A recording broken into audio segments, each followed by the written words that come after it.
Bang! Neeves Knives. I'm Jared, and today we're talking about what has been probably the best knife, the best budget knife this whole time. This is the CIVIVI PRAXIS, and the CIVIVI PRAXIS has been out for quite a while, but we have always look for the best knife, right? The best user. What is the best knife that is going to serve me best as a knife? And I'm pretty convinced that this is probably the best bang for your buck work knife, user knife that is just going to serve you the best as a full-size knife that's super capable and cuts really good and is just a fantastic tool. Now, getting into it, this is 9CR 18 MOV steel. It is a stainless G10 scale, steel liners with a deep carry clip, T8 hardware, reversible deep carry clip. It has flipping action, which the detent is super solid. Great detent, great action. You're not going to fail this. This is fantastic action. And when you unlock it, the lock bar, great access. Very smooth on the drop. And because of the coating on this one, I can reverse flick it. I would love to see a hole in one of these. I wish they would redo this as a premium knife. And I would love to see them redo this with a hole in it. But even just like this is such a good looking knife. Just looking at it, this is a damn good looking knife. Holy cow, this is a good looking knife. Now, why? Why do I think that this is possibly the best bang for your buck user knife? Well, there's a few reasons. One, this blade shape. The shape of this knife, or the shape of the blade, it's not quite a spear point, but it's damn near a spear point. It's almost as close as you can get to a spear point as you can get. The only difference is the pivot. I don't know. It might line up. Center of the pivot. It is very close to the center of the pivot, the center of the tip. So the tip to the center of the pivot, but it is a little bit higher. But either way, it's basically a spear point blade. Now, the geometry of this, and why is the spear point blade such a good blade shape? Well, you can get strong, heavy-duty utility cuts done very well, very comfortably, without losing a lot of leverage, and then it still in return gives you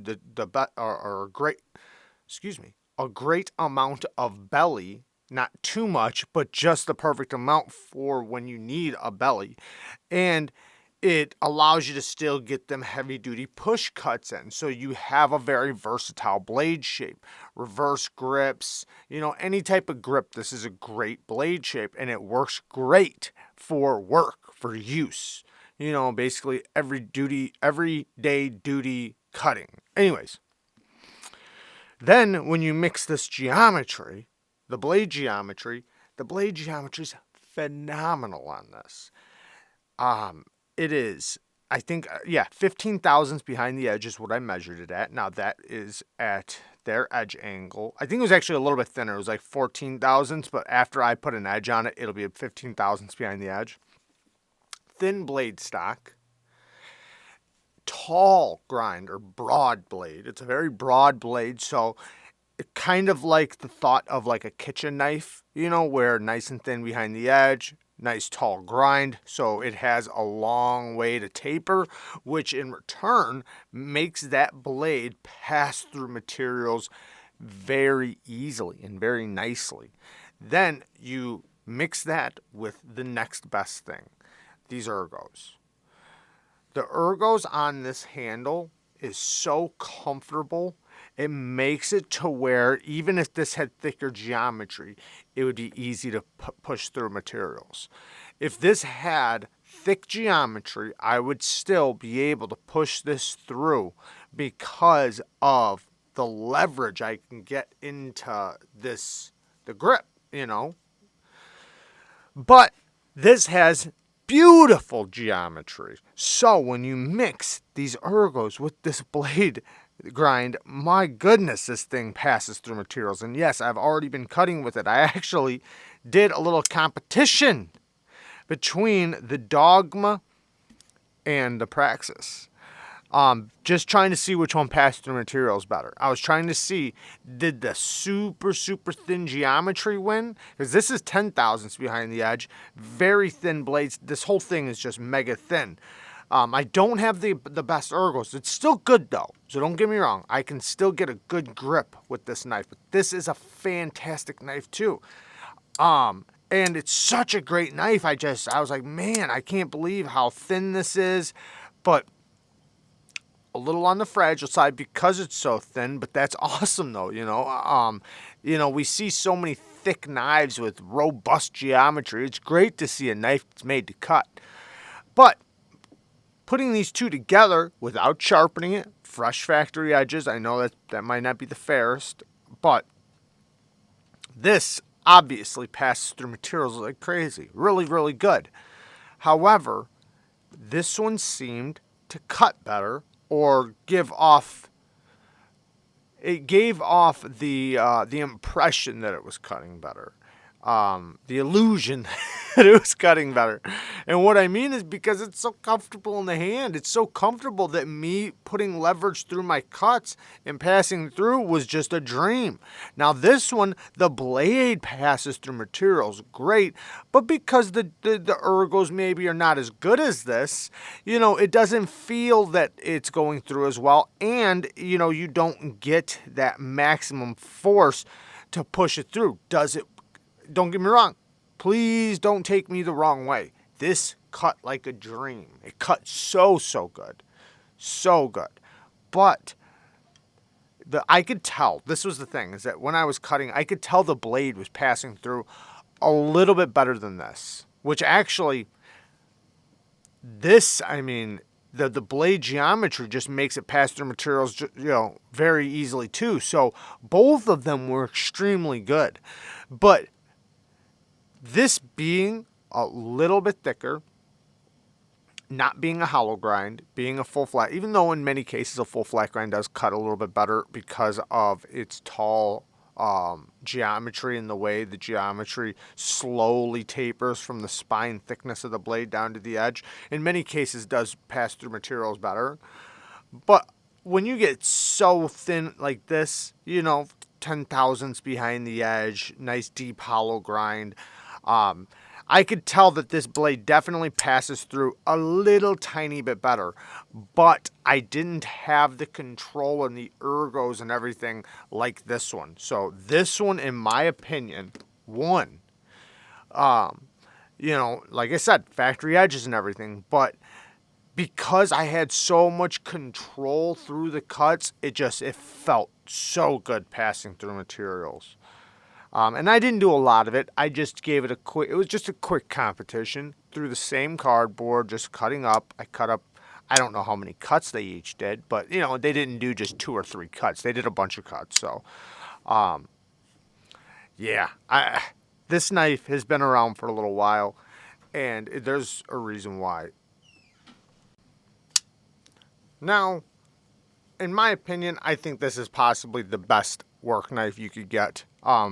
Best CIVIVI if you're looking for a user, right? Just straight user knife. Let me know down in the comment what you think, what your favorite CIVIVI is. What do you think is the best user knife for under $50? What's your favorite user knife? And what is your favorite CIVIVI of all time? And what do you think? And I'm talking about from a user aspect. What is your favorite user CIVIVI knife? I'd love to hear your opinions on it. And if you have one of these, let me know what you think. If you've already had one, if you have many of them, whatever, let me know down in the comments what you think about this knife, because This is a beat. I got to enjoy one a while back, so I've already experienced it, but I had to buy another one. I had to buy another one to find out if I feel the same way about it as I did at that time.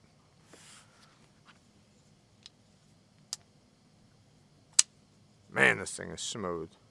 Whew. But the CIVIVI Praxis has been around for a little while, and you know, when it first came out, everybody raved about it. Now, there's one other knife that they did rave about, and I don't have one here, but the CIVIVI Backlash. That's another one. And it has a really deep, thin geometry blade. Beautiful blade shape, beautiful grind, and it has ergos like this, coupled with the deep hollow grind. Great blade shape, fantastic knife. Love the knife. Between the two, it's arguable which one's better. But this one might possibly take the cake. One, you know, it has the good geometry. So even though it's a flat grind, this has the best potential flat grind you could possibly get. Meaning you could put 3, 4, 5 edges on this, and it's not like it's going to get that much thicker behind the edge because the blade geometry tapers so slowly. You know, it'll barely get thicker behind the edge.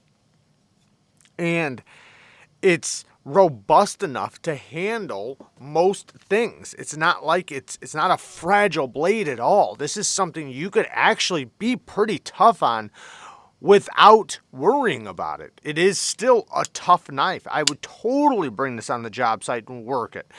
Now, the tip is nice and acute, but because the spine and the edge taper down together to the tip, you know, with a little bit of broadness to it, it helps reinforce a little bit of strength behind the tip.